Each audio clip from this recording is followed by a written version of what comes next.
آپ کو تہہ دل سے خوش آمدید کہتا ہوں اور شکر گزار ہوں آپ حضرات یہاں تشریف لائے ہیں۔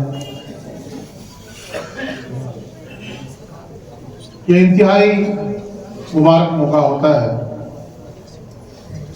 اور ایک خالص علمی موقع ہوتا ہے اور اعلیٰ ترین نسبت کا حامل یہ موقع ہوتا ہے، چونکہ ہر پروگرام کی الگ ایک نوعیت ہوتی ہے، لیکن یہ جو پروگرام ہے جو سال میں ایک بار ہوتا ہے، اس کی نوعیت بھی مختلف ہے اور اس کی نسبت بھی بہت ہی اعلیٰ ہے۔ اور اس پروگرام میں شرکت کو، بیٹھنے کو، کہنے اور سننے کو اپنے لیے سعادت سمجھنا چاہیے، خوش قسمتی سمجھنا چاہیے، اور ایسے پروگراموں میں خود بھی ذوق اور شوق کے ساتھ آنا چاہیے اور اپنے اہل خانہ کو، اپنے دوست احباب تمام کو ساتھ لانا چاہیے۔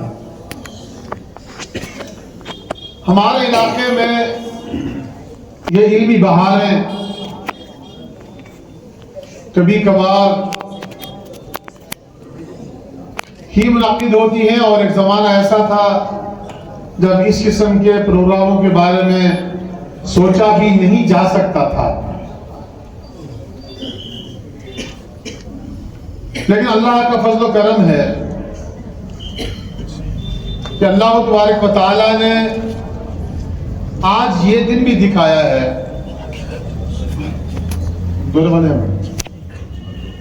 کہ ہم یہ بہاریں اپنی آنکھوں سے دیکھ رہے ہیں۔ اللہ کی ذات عالی سے امید ہے کہ مستقبل مزید روشن ہوگا، مزید چمکدار ہوگا،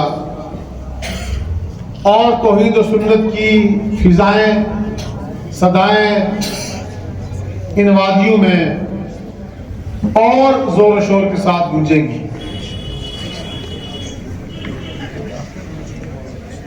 ہماری بستی کے وہ لوگ جو عمر کی 6 یا 7ویں دہائی میں ہیں،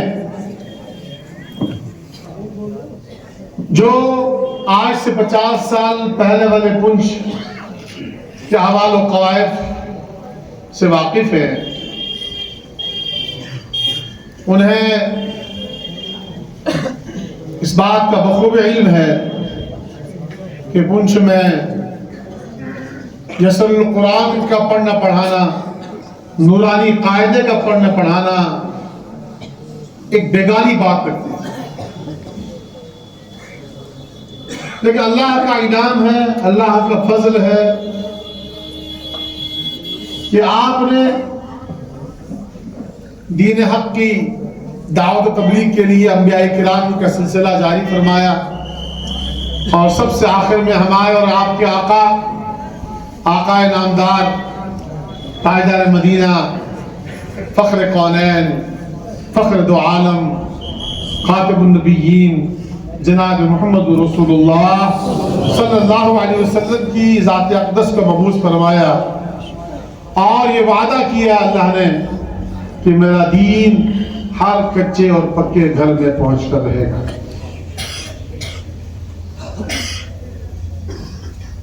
آج ہم اس دور دراز کے علاقے میں بیٹھے جن علمی انوارات و برکات سے مستفیض ہو رہے ہیں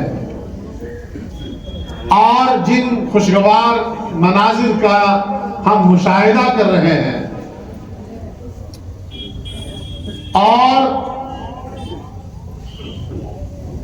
جس خوشبودار فضا اور معطر فضا سے ہم محظوظ ہو رہے ہیں، ہمارے دل و دماغ کی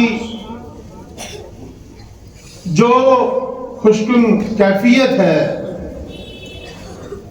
اس کے پیچھے ہمارے بزرگوں کی محنتیں ہیں، ان کی قربانیاں ہیں، ان کی محنتیں ہیں۔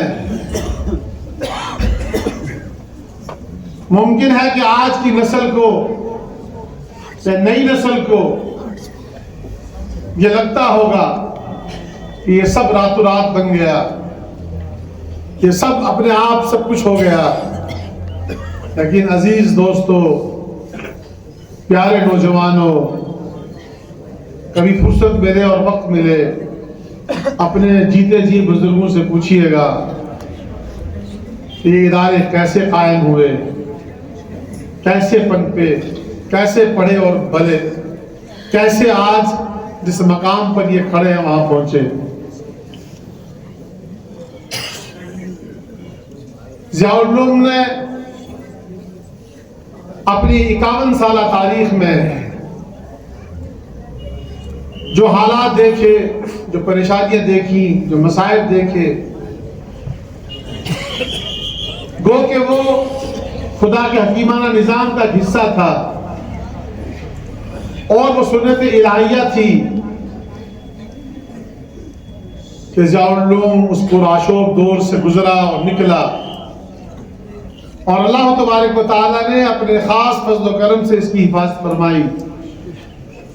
ہزار مخالف آندھیوں کے باوجود، ہزار مخالف سمت کے باوجود اللہ تبارک و تعالیٰ نے جس طرح سے اخلاص کے شجر کی آبیاری کی، دعا کریں اللہ تبارک و تعالیٰ آئندہ بھی اس کی ہر فتنے سے، ہر آزمائش سے، ہر پریشانی سے اس کو محفوظ رکھے، اور دین کا یہ قلعہ ہمیشہ محفوظ رہے۔ اس موقع پر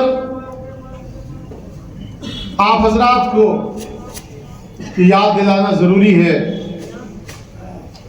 کہ مدارس کے مقاصد کیا ہے، مدارس کی تاریخ کیا ہے، علماء دین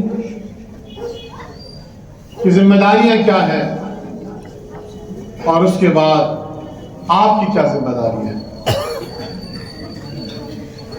سب سے پہلے فتنوں کے اس دور میں،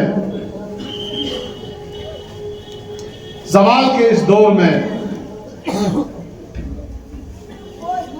آزمائشوں کے اس دور میں اپنے توکل کو اور اپنے ایمان کو مضبوط رکھنے کی ضرورت ہے۔ جب آپ علم سیکھیں گے، قرآن و حدیث پڑھیں گے، علماء کی باتیں سنیں گے،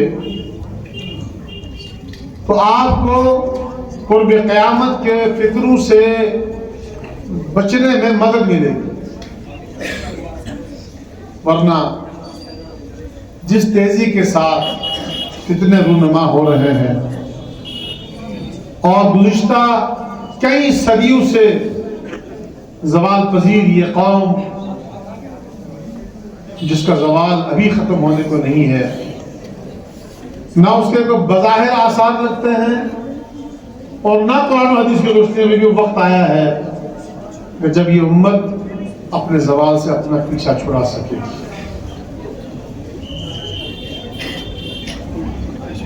ان حالات میں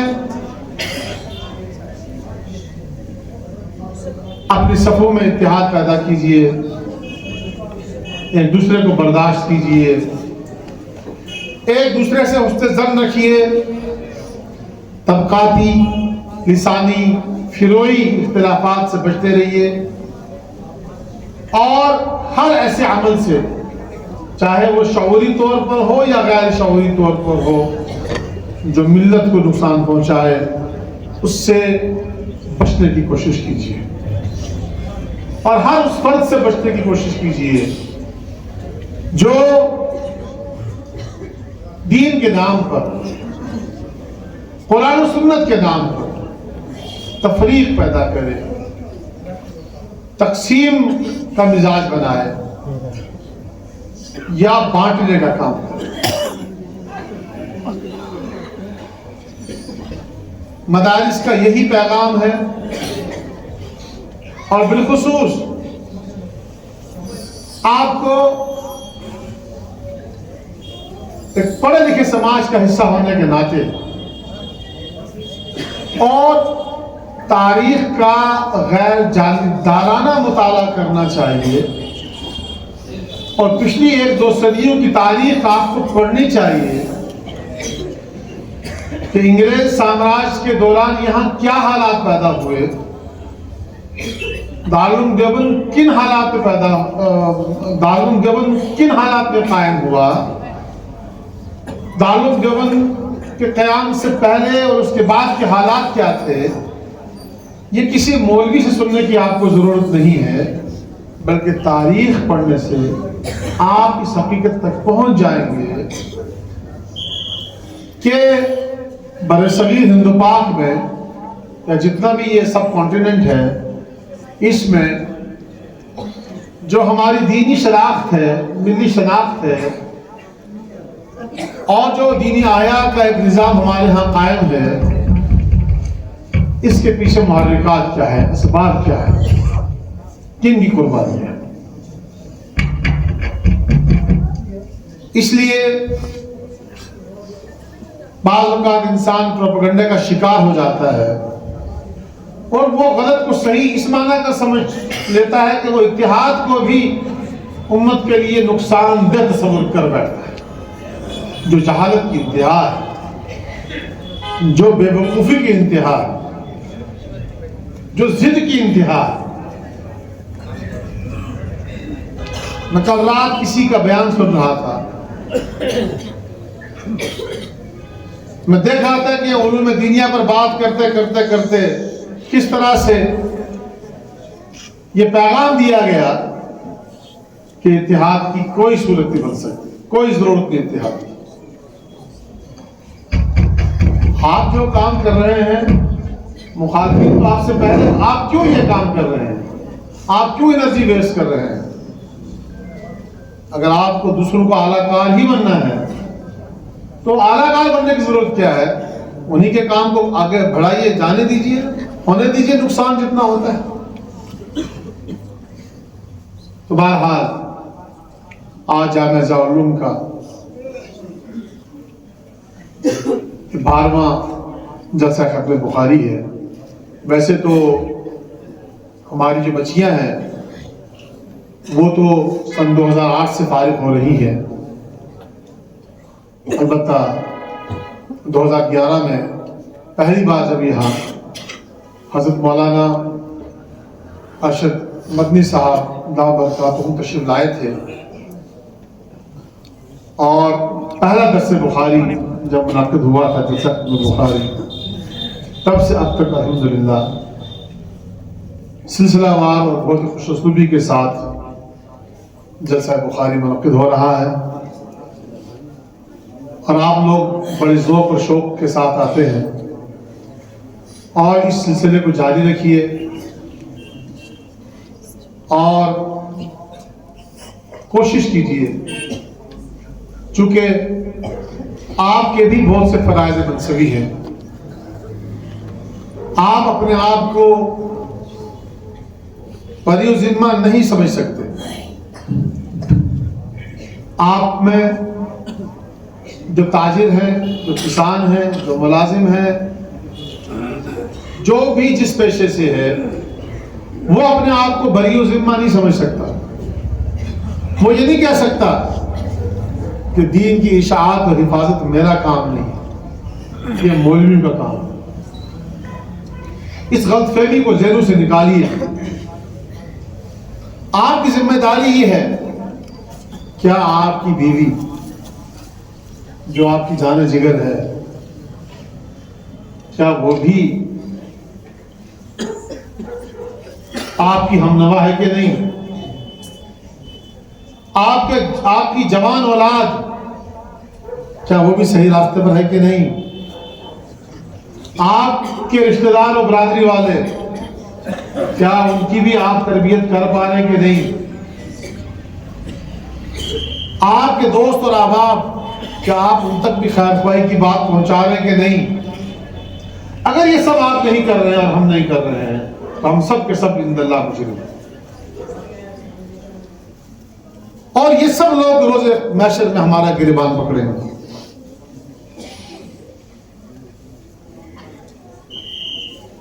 یہ امت دعوت ہے، اور اللہ کے نبی علیہ الصلوۃ والسلام نے ہر امت کے ذمہ دعوت کی ذمہ داری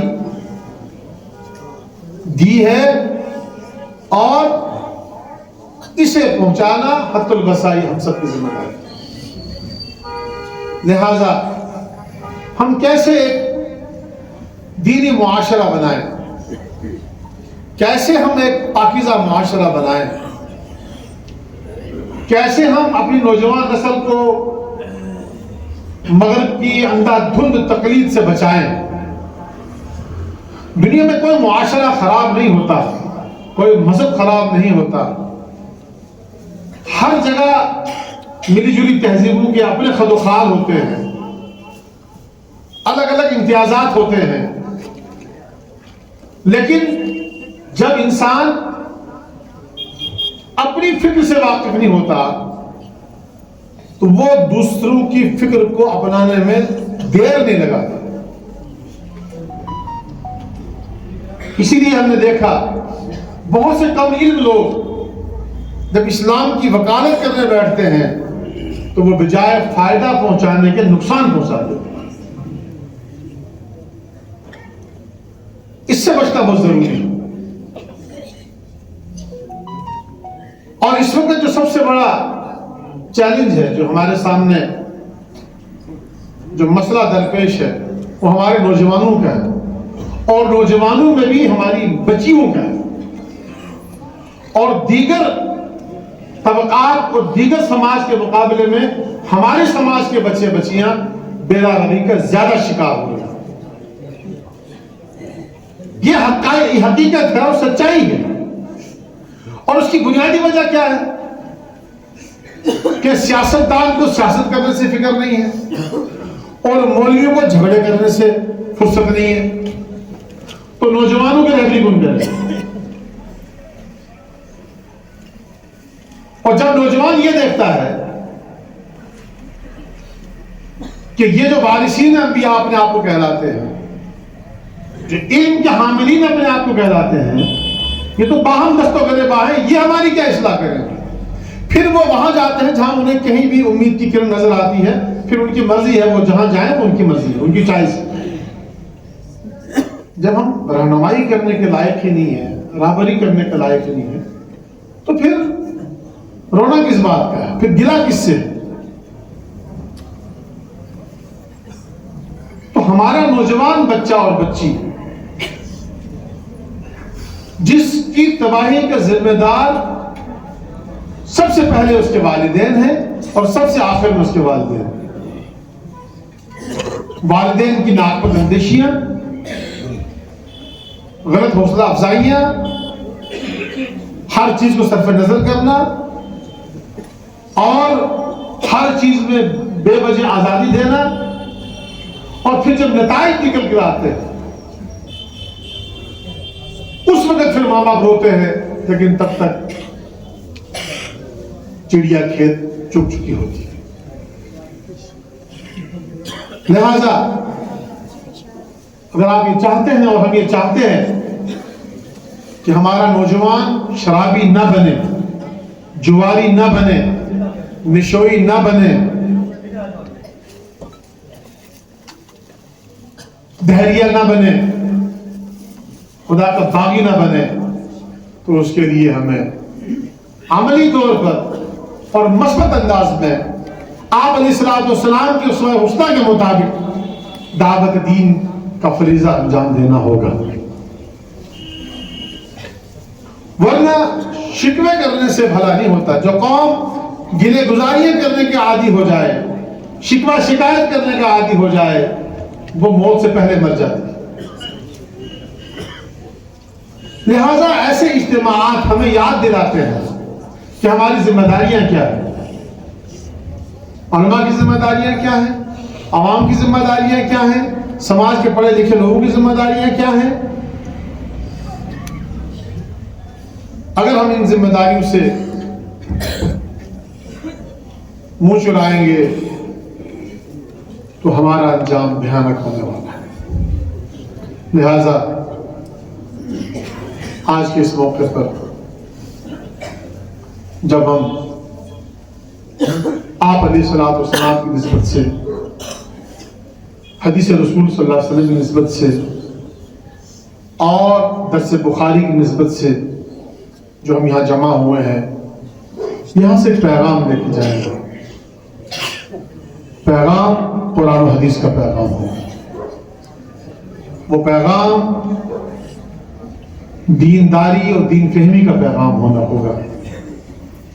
وہ پیغام اتفاق اور اتحاد کا پیغام ہوگا. ہزار کوئی نفرتوں کی باتیں کی کرے، آپ نے محبت کی بات کریں. ہزار کوئی آپ پہ پتھر برسائے، آپ نے پھول برسانا ہے. چونکہ نبی کا امتی، نبی کا محب، اور جسے عام اصطلاح میں ہمارے ہاں جو ایک اصطلاح ہے جسے کہنا زیادہ مناسب نہیں ہوتا لیکن اصطلاح ہے تو اس کو کہہ دینے میں نبی کا عاشق، وہ ہو ہی نہیں سکتا جو انسان تو چھوڑو جو جانوروں کی بھی دل آزاری کرے. میں اپنے نوجوان علماء سے بھی گزارش کرتا ہوں کہ آپ بھی جذبات کی رو میں نہ بہ جایا کریں.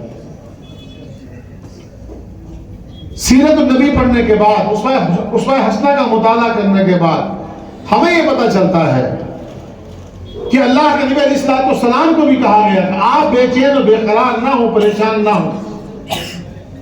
ہدایت آپ کے ذمہ نہیں ہے، آپ کے ذمہ دعوت اللہ ہے.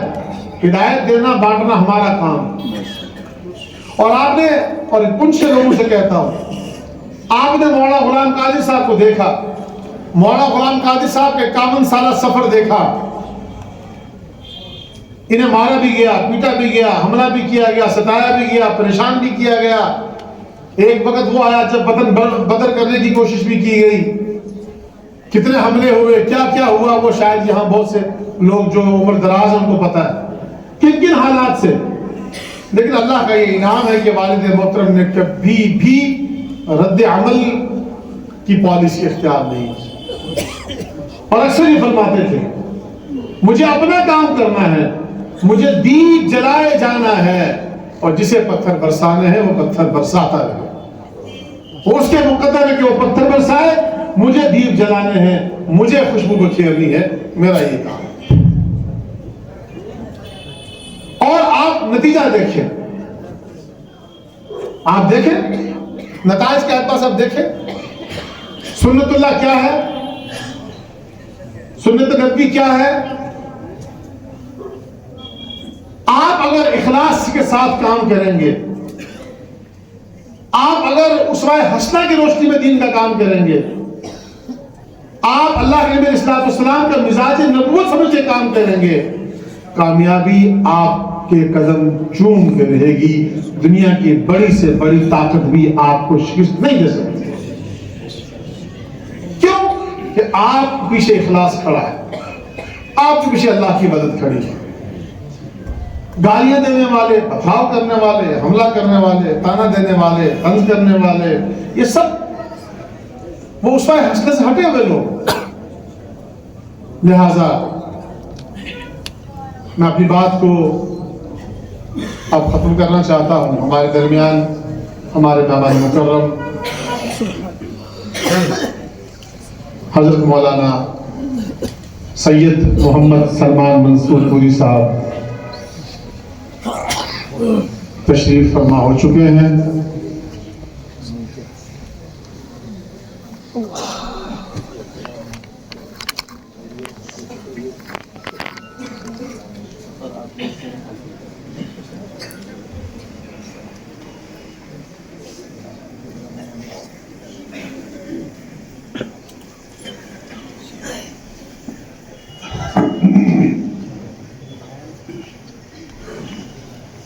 ہمارے لیے انتہائی خوشی کی بات ہے اور سعادت کی بات ہے